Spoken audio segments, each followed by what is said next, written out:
Hello and welcome to this edition of Open Heaven Reflections. My name is Pastor Susan Olurotimi from Living Spring Center, the Redeemed Christian Church of God in North London, Tottenham. The topic of today is the salt of the earth. And the Bible passage is taken from the book of Acts, chapter 27, verses 20 to 25. Now, when neither sun nor stars appeared for many days, and no small tempest beat on us, all hope that we will be saved was finally given up.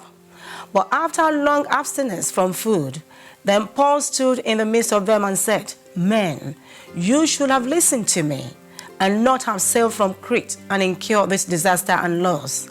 And now I urge you to take heart, for there will be no loss of life among you, but only of the ship.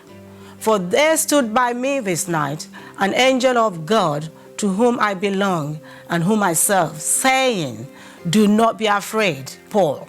You must be brought before Caesar, and indeed God has granted you all those who sail with you. Therefore take heart, men, for I believe God that it will be just as it was told me."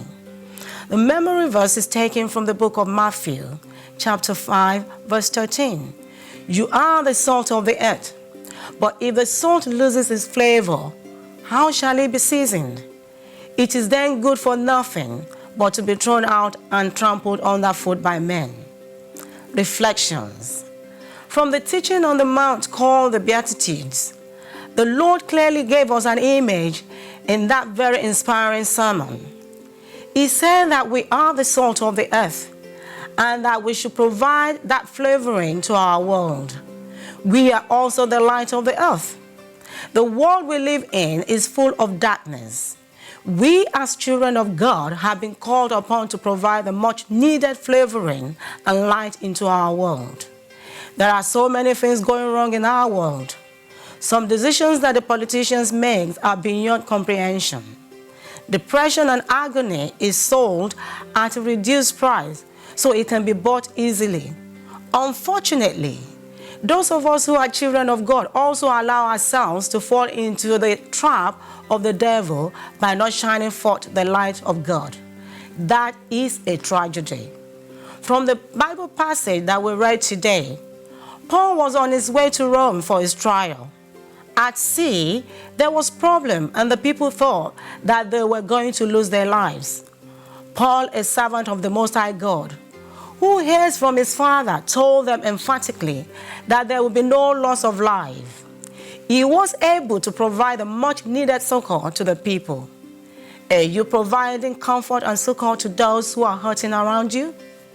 Can the people living on your street say that they enjoy peace because of your life on that street? Can people who are going astray testify that you were the one who gave them direction in life? Can your company or the place you work say without fear of contradiction that you have brought prosperity to them? Can your friends say that you have imparted their lives in the most positive form possible? If yes, then you are living as a light to the generation and you're fulfilling your God-given role. Action point. Father, help me to live as the salt of the earth. Make my life impactful. Help me to be whom you want me to be, and give me the grace to impact other people's life. God bless you as you listen and as you reflect on this. Have a wonderful day. Bye for now.